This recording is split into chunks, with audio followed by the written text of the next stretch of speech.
My best friend married my ex-boyfriend. So, I planned her bachelorette party, with a twist. I'm Serena, 29, from San Diego, California. I was standing in my kitchen, stirring honey into my morning coffee, when the text came through. The wooden spoon clinked against the ceramic mug as I read it, and I had to set the cup down before my hands started shaking. Serena, OMG, I can't believe you're doing this for me. You're literally the best maid of honor ever. I'm so excited for tonight. Tonight. The bachelorette party I'd been planning for 3 weeks. For my best friend Chelsea, who was marrying my ex-boyfriend Ryan in exactly 2 weeks. I stared at the text until the words blurred together, then deleted the 5 different responses I'd typed. Finally, I settled on, "Can't wait. See you at 7. The California sun was already blazing through my apartment windows, but I felt cold. I pulled my oversized cardigan tighter and walked to the living room, where wedding magazines were scattered across my coffee table. Chelsea had been bringing them over every time she visited, dog-earing pages and squealing about centerpiece ideas while I nodded and smiled until my cheeks hurt. "Look at this one," she'd said just last week, pointing to a photo of white roses. "Ryan said he doesn't care about flowers, but I think he'd love these, don't you? You know him better than anyone." That's the thing about Chelsea. She says stuff like that without thinking, without realizing how it sounds, how it makes my stomach twist into knots. I'd known Ryan first. We dated for 2 years in college, and even after we broke up, we stayed friends. Good friends. The kind who texted each other funny memes and remembered each other's birthdays. When I introduced him to Chelsea at my birthday party last year, I thought I was being a good friend. I thought I was over him. I was wrong on both counts. My phone buzzed again. This time it was my sister Maya calling from Portland. "Please tell me you're not actually going through with this," she said without preamble. "Good morning to you too," I said, settling onto my couch. "Serena, I'm serious. This is insane. You're planning a bachelorette party for the girl who's marrying your ex. The ex you're still in love with." "I'm not. Don't even try to lie to me. I've been your sister for 29 years. I know when you're miserable." I was quiet for a moment, watching a hummingbird hover outside my window. "She's my best friend, Maya. We've been friends since freshman year of college. I can't just abandon her because she fell in love." "But you can torture yourself by planning the perfect send-off to her perfect life with your perfect ex-boyfriend." "He wasn't perfect," I said quietly. "If he was perfect, we wouldn't have broken up. Then why are you putting yourself through this?" I didn't have an answer for that. Or maybe I did, but it wasn't one I wanted to say out loud. Because the truth was, I'd been asking myself the same question for weeks. Why had I offered to be maid of honor? Why had I volunteered to plan the bachelorette party? Why was I bending over backward to make sure Chelsea had the perfect wedding to the man I still dreamed about? Maybe it was guilt. Maybe it was some twisted form of self-punishment. Or maybe, deep down, I was hoping that if I played the part of the supportive best friend well enough, it would somehow make everything hurt less. "I have to go," I told Maya. "I have a party to finish planning." "Serena?" I hung up and immediately felt bad about it. Maya was just looking out for me. She'd been doing it our whole lives, ever since our parents' messy divorce when I was 12 and she was 15. She'd held me while I cried about boys, celebrated with me when I got my first job, and listened to me vent about every bad date and broken heart. She deserved better than me hanging up on her. But I couldn't handle her concern right now. I had work to do. I opened my laptop and pulled up the Pinterest board I'd created for Chelsea's party. Chelsea's last fling before the ring, the title read, complete with champagne bottle emojis. I'd spent hours curating the perfect aesthetic, rose gold decorations, elegant cocktails, Instagram-worthy photo opportunities. Everything Chelsea loved. Everything I knew she'd want because I'd been her best friend for 8 years. My finger hovered over the mouse as I scrolled through the final details. The limousine would pick us up at 7. First stop, rooftop cocktails at the Pendry downtown. Then dinner at Lionfish, Chelsea's favorite restaurant. Finally, dancing at Omnia, where she'd wanted to go ever since she saw it on some reality show. It was going to be perfect. Exactly what every bride deserved for her last night of freedom. My phone rang again. This time it was an unknown number. Hello? Serena? It's Ryan. My heart stopped. Actually stopped. I could feel it skip a beat, then start racing to catch up. Oh. Hi. I try to keep my voice steady. What's up? I just wanted to thank you for everything you're doing for Chelsea. I know this can't be easy for you, and I appreciate it more than you know. His voice was deeper than I remembered, rougher around the edges. I closed my eyes and could picture him perfectly. Messy brown hair that never stayed where he wanted it, green eyes that crinkled when he smiled, the small scar on his chin from when he fell off his bike in 3rd grade. It's fine. I lied. I'm happy to do it. Are you though? Really? The question hung in the air between us. I could hear music playing in the background on his end, something soft and acoustic. The kind of music he used to play when he was nervous or thinking too hard about something. I'm fine, Ryan, because if this is weird for you, it's not weird. The words came out sharper than I intended. Chelsea is my best friend. You're marrying her. I'm happy for both of you. Silence. Then, okay. If you're sure. I'm sure. Well, thank you. Really. It means everything to her that you're doing this. After he hung up, I sat staring at my phone for a long time.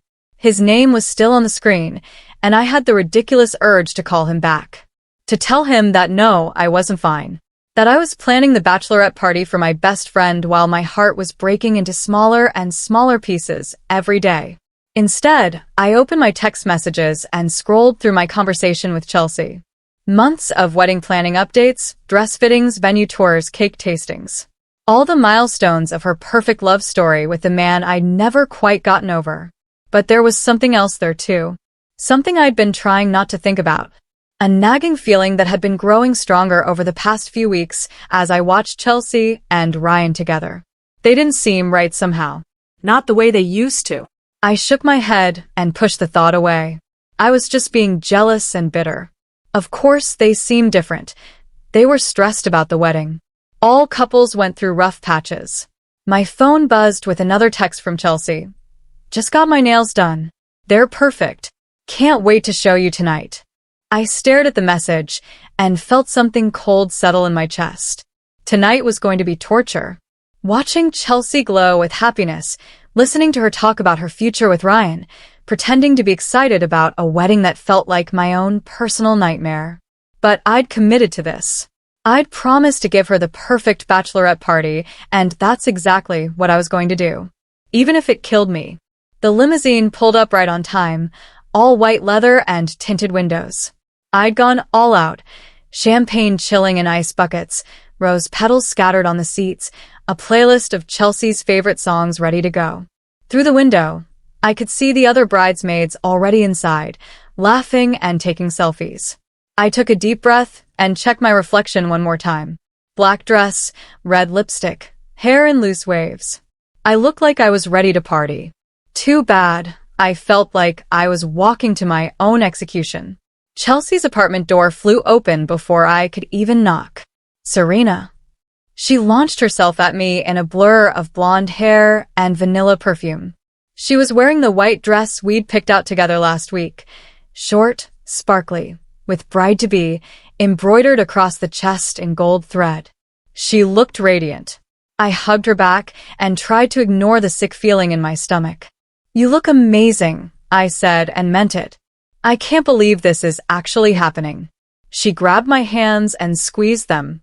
2 weeks from today, I'll be Mrs. Ryan Mitchell. Mrs. Ryan Mitchell. The name I doodled in notebook margins during college.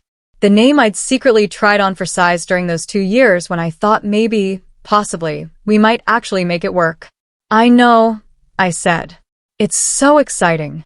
The ride to downtown was exactly what I'd planned. Loud music, flowing champagne, and Chelsea's infectious laughter filling every corner of the limo. Her college roommate Jessica was telling embarrassing stories about their freshman year. Her cousin Amanda was taking approximately 1 million photos. Her work friend Brittany was already tipsy and kept shouting "Bride Tribe" at inappropriate moments. I smiled and laughed at all the right moments while my phone buzzed with updates from the photographer I'd hired to meet us at each location. Everything was going perfectly. That should have made me feel better. Instead, it made everything worse. Serena, you're being quiet, Chelsea said, sliding over to sit next to me. Are you okay? Just making sure everything goes smoothly, I said, holding up my phone. Photographer will meet us at the Pendry in 10 minutes. You thought of everything.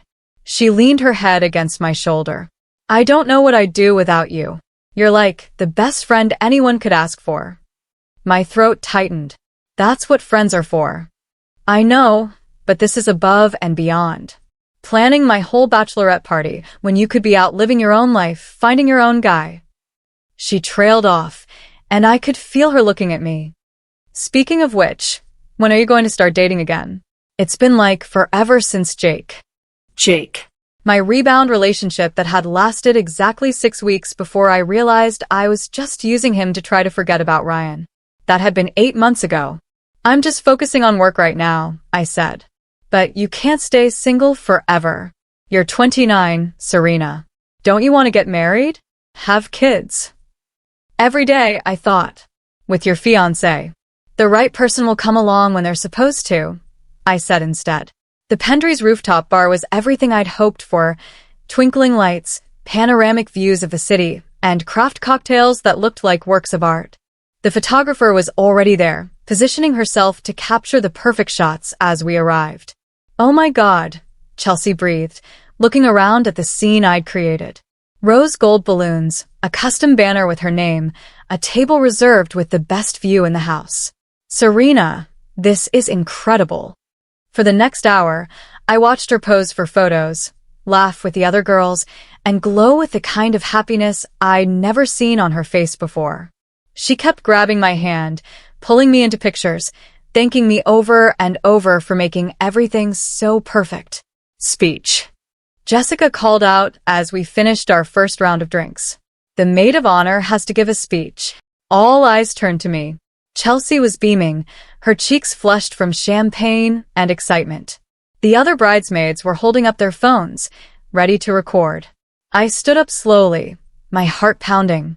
I'd prepared for this moment, had practiced what I was going to say in front of my bathroom mirror. But now, looking at Chelsea's expectant face, all my carefully chosen words evaporated. Chelsea, I began, and my voice came out steadier than I'd expected. I've known you for 8 years. You've been my partner in crime, my shoulder to cry on, and the person who's always believed in me even when I didn't believe in myself. She pressed her hand to her heart, eyes already welling up. When you first told me about Ryan, I could see something different in your eyes. You lit up when you said his name. You got this dreamy look whenever you talked about him. I paused, remembering that day. How my own heart had sunk even as I'd smiled and acted excited for her. I knew he was special because he made you special. He brought out this version of you that was even more amazing than the person I already loved. The table was silent except for the soft clicks of phone cameras. So here's to Chelsea. I raised my glass, who deserves all the happiness in the world, and to love that's real and lasting, and I swallowed hard. Worth fighting for. Cheers, everyone shouted, glasses clinking together. Chelsea threw her arms around me, tears streaming down her cheeks. That was beautiful, she whispered in my ear. Thank you. Over her shoulder, I caught sight of my own reflection in the bar's mirror. I looked pale, almost ghostly in the soft lighting, like I was watching my own funeral. Dinner at Lionfish was a blur of shared plates and more champagne. I kept checking my phone, making sure our table at Omnia was still reserved, that the bottle service I'd arranged was ready to go. Planning kept me busy, gave me something to focus on other than the growing ache in my chest. You know what's funny? Chelsea said as we waited for dessert. She was definitely tipsy now, her words slightly slurred. Ryan and I were just talking about how weird it is that he dated you first. Like, what are the chances? The table went quiet. Jessica shot me a concerned look. I mean, Chelsea continued, oblivious to the tension, it's like fate, you know? If you two hadn't broken up, I never would have met him. So really, I should thank you for screwing that up. She laughed, but it sounded forced. Nervous. Chelsea, Amanda said quietly. What? I'm just saying it worked out for the best. Right, Serena? She looked at me with bright, slightly unfocused eyes. You're okay with it, right? I mean, you must be, or you wouldn't be doing all this. Every pair of eyes at the table was on me. I could feel my cheeks burning, could feel the careful facade I'd been maintaining all night starting to crack. Of course I'm okay with it, I said. My voice sounded like it was coming from somewhere far away. Ancient history. Good, Chelsea said, but something in her expression had shifted. Because for a while there, I was worried you might still have feelings for him. But that would be crazy, right? I mean, you guys broke up for a reason. The dessert course arrived, chocolate lava cake with sparklers instead of candles. Everyone oohed and awed while I sat frozen in my chair, Chelsea's words echoing in my head. She knew. Somehow, someway, she knew exactly how I felt about Ryan, and she was testing me, pushing to see how far she could go before I broke. Or maybe I was just being paranoid. Maybe she really was just drunk and tactless, saying things without thinking about how they sounded. But as I watched her blow out the sparklers and pose for more photos, I couldn't shake the feeling that there was something calculated about her performance tonight. Something that felt less like celebration and more like victory. My phone buzzed with a text. I glanced down and felt my blood turn to ice. It was from Ryan. Hey, is Chelsea having fun? She seemed nervous about tonight. I stared at the message, my hands trembling slightly. Why was he texting me? And why did he sound worried? Before I could respond, another message came through. I know this is weird, but can I call you later? There's something I need to tell you. The club was exactly what Chelsea had wanted. Pulsing music, colored lights, and a VIP section that made us feel like celebrities. I'd arranged for bottle service and a dedicated server who kept our glasses full and our table stocked with fresh fruit and chocolate-covered strawberries. Chelsea was in her element, dancing on the banquette, arms raised above her head like she didn't have a care in the world.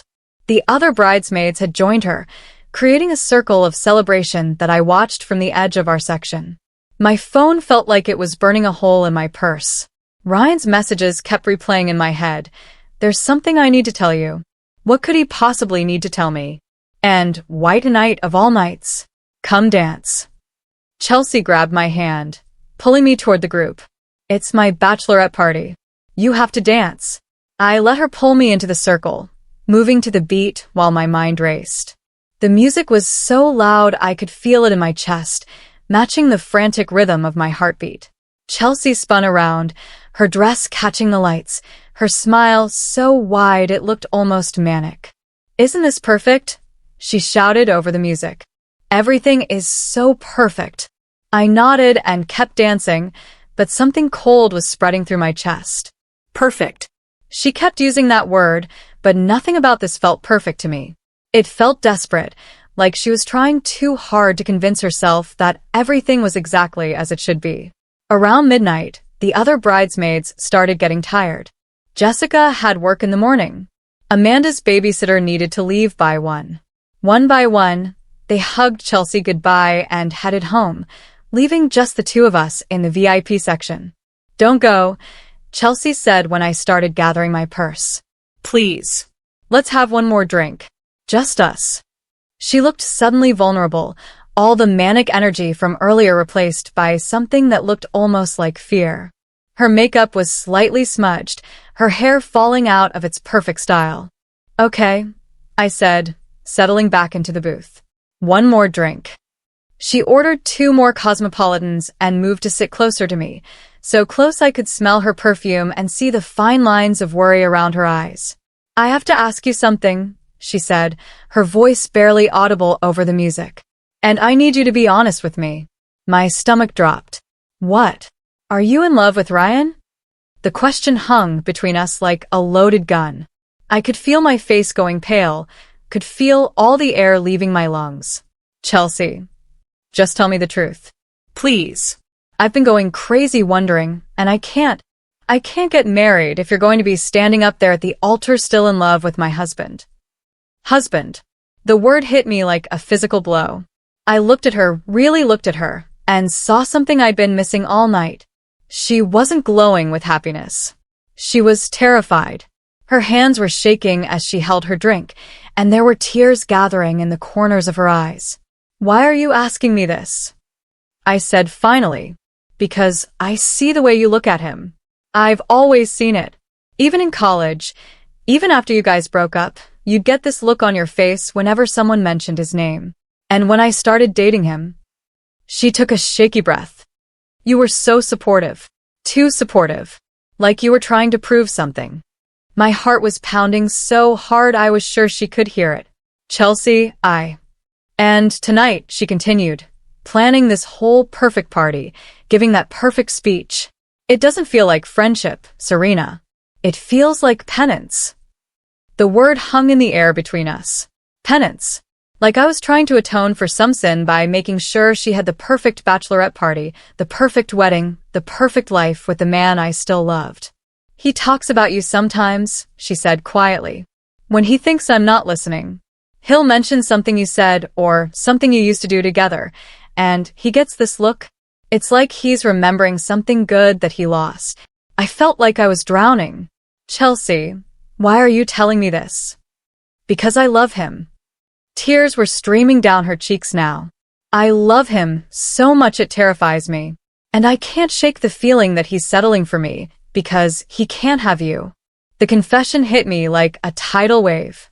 All this time, I'd been assuming she was blissfully happy, completely secure in Ryan's love. I'd never considered that she might be just as scared and uncertain as I was. "He loves you," I said, and I meant it. "You should see the way he looks at you when you're not paying attention. Like you're some kind of miracle." "But does he love me enough? Or is he just trying to move on from something he thinks he can't have?" I stared at her, this woman who had been my best friend for 8 years, who was supposed to be celebrating the happiest night of her life. Instead, she was falling apart in a nightclub, questioning everything she thought she knew about her relationship. My phone buzzed again. Another text from Ryan. "Please call me when you get home. It's important." Chelsea saw me looking at my phone, and her face crumpled. "He's texting you, isn't he?" I wanted to lie, but I couldn't. "Not anymore." "Yes." "What does he want?" "I don't know. He just said he needed to tell me something." She was quiet for a long moment, staring down at her hands. When she looked up, her expression had changed. There was something resolved about it, something that scared me. "I think you should call him," she said. "What?" "Call him. Tonight. Find out what he wants to tell you." She stood up, smoothing down her dress. "I need to know, Serena. Before I walk down that aisle in 2 weeks, I need to know if I'm marrying a man who's still in love with someone else." "Chelsea, no. This is crazy. You're just nervous about the wedding." "Maybe. Or maybe I'm finally being honest about something I've been trying to ignore for months." She picked up her purse and looked at me with sad, determined eyes. "Call him. And then call me tomorrow and tell me what he said." She started to walk away, then turned back. "For what it's worth," she said, "if he tells you he made a mistake, if he tells you he wants you back, I won't fight you for him. I love him too much to keep him if his heart belongs somewhere else." And then she was gone, disappearing into the crowd on the dance floor, leaving me alone in the VIP section with 2 untouched Cosmopolitans and a phone that felt like it weighed 1,000 pounds. I sat there for a long time, watching the lights pulse and the crowd dance, thinking about friendship and love and the terrible choices we make when we want something we can't have. Finally, I picked up my phone and dialed Ryan's number. He answered on the first ring. "Serena? Thank God. I was hoping you'd call." "What did you want to tell me, Ryan?" There was a pause, and when he spoke again, his voice was different. Softer. More vulnerable than I'd heard it in years. "I think I made a mistake," he said.